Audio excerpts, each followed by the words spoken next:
যে কোনো কাজ আপনি যদি দীর্ঘদিন ধরে করেন আপনি সেটার রেজাল্ট পেতে বাধ্য, সেটা যে কোনো কাজই হোক।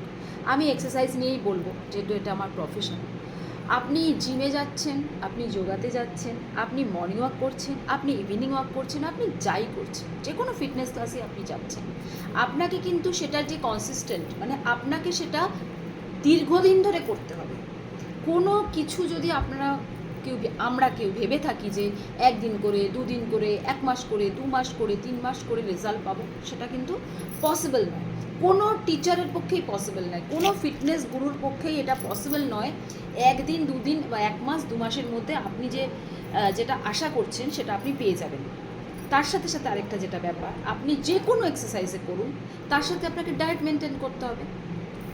20% এক্সারসাইজ, 80% কিন্তু ডায়েট। এটা আমি অনেকবার বলেছি, আবারও বলছি। অনেকগুলো নিয়মের মধ্যে, অনেকগুলো ডিসিপ্লিনের উপরে আপনাকে বেস করে আপনার এই ফিটনেসটা আসবে। আপনি শুধু 1 দিন 2 দিন, সপ্তাহে 2 দিন 3 দিন গেলাম, জিম করলাম বা যাই করলাম, যে কোনো যার যেটা পছন্দের আপনি করলেন, পরের 2 দিন আপনি পুরো সেই ডিসিপ্লিনটা থেকে বেরিয়ে গেলেন। আপনি একদিন সাংঘাতিক লেভেলে ডায়েট করলেন, তারপরে আপনি কিছুই সে ডায়েটটা মানলেন না, তাহলে কিন্তু হবে না। আপনাকে মিনিমাম 6 মান্থ টু 1 ইয়ার, 6 মাস থেকে 1 বছরের মধ্যে আপনাকে কিন্তু সেই সময়টা নিজেকে দিতে হবে। তারপরে আপনি দেখবেন আপনার মধ্যে কি চেঞ্জেস আছে। কিন্তু সেটা কিন্তু আপনাকে, ওই যে বললাম, একটা লং প্রসেস। সব কিছু মেনটেন করতে হবে আপনাকে। টাইমলি খেতে হবে, টাইমলি শুতে হবে, টাইমলি ঘুম থেকে উঠতে হবে। 24 ঘন্টা ফোনটা নিয়ে আমরা যে রাত জেগে থাকি, এগুলো থেকে আপনাকে বিরত থাকতে হবে। শুধু কিন্তু একটা জিমে গিয়ে হাত পা নাড়িয়ে কিছুক্ষণ এক্সারসাইজ করে আমি ভাবলাম আমি কালকেই রোগা হয়ে যাবো, হবে না।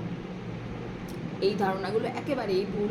এই ধারণাগুলো কোনো মতেই পসিবল না। আপনাদের কিন্তু এটা মাথায় রাখতে হবে, দীর্ঘদিন, লং টাইম সেটার সাথে লেগে থাকতে হবে এবং রেগুলার বেসিসে লেগে থাকতে হবে। রোজ করতে হবে, রোজ ডায়েট করতে হবে, রোজ এক্সারসাইজ করতে হবে। ঠিক আছে, সপ্তাহে 1-2 দিন আমরা করতেই পারি, বা কোনো আপনার ইনভাইটেশন এলো, সেখানে গিয়ে তো আপনি বলবেন না আমার জন্য ডায়েট ফুড বানিয়ে দিন, কখনোই বলবেন না, বলা উচিতও নয়, আমিও বলি না।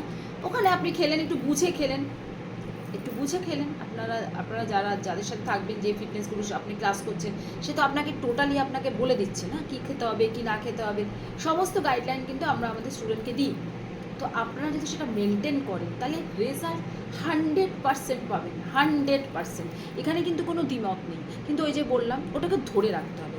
ওই কন্টিনিউশনটাকে কিন্তু আপনাকে কন্টিনিউ করে যেতে হবে। আপনি 2 দিন করবেন, 3 দিন করবেন, তারপরে দিন আপনি যখন করবেন না, তারপরে আপনি ভাবেন আমার তো কিছু কাজ হচ্ছে না, এটা তো হবে না। না, এগুলো একটু মেনটেন করতে হবে। একটু মেনটেন করে দেখুন। যারা নিজেদেরকে ফিট রাখতে চান, আমার এই বক্তব্যটা শুধু তাদের জন্য। আমি কিন্তু এটা ওভারঅল সবার জন্য বলছি না। কিছু কিছু মানুষ আছে তারা ফিটনেস ফ্রিক, তারা ভালো থাকতে, সুস্থ থাকতে পছন্দ করে, তাদেরই বলছি। দেখুন, এখানে কোনো জবরদস্তি তো নেই। কেউ কাউকে জবরদস্তি, আপনার খেতে ইচ্ছা করছে, আপনি যেরকম থাকতে চান, ভালো থাকুন, সেটাই চাই। তবে এটা ঠিক, সবাই সুস্থ থাকুন। অ্যাজ আ ফিটনেস ট্রেনার আমার এটাই সবসময় বক্তব্য থাকে যে আপনারা সুস্থ থাকুন, ভালো থাকুন। আর ডাক্তাররাও বলে, সবাই বলে যে এক্সারসাইজ আপনি করুন।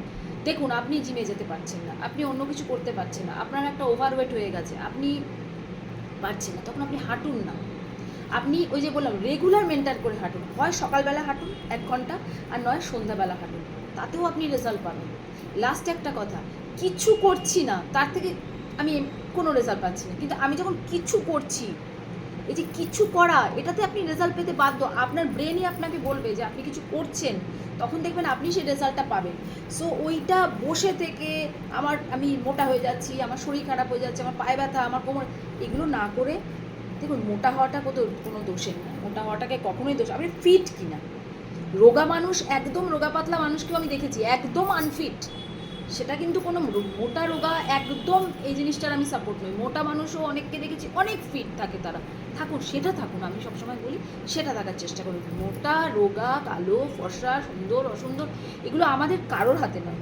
উপরবেলা আমাদের বানিয়ে এই যে চাপ দিয়ে পাঠিয়েছে, আমরা সেই নিয়েই আমাদের চলতে হবে। তো কাউকে নিয়ে বডি শেমিং, কারো চেহারা নিয়ে কথা বলার আমি ডেড এগেনস্ট। খালি একটা কথাই বলবো, সুস্থ থাকুন, ভালো থাকুন, ফিট থাকুন। সেটা আপনি আপনার যেভাবে সুবিধা হয় সেভাবে থাকুন। ঠিক আছে, সবাই ভালো থাকুন। মহাদেবের কাছে বাস এটাই প্রার্থনা করি, ভগবান আপনাদের সবাইকে অনেক অনেক অনেক ভালো রাখুন, সুস্থ রাখুন।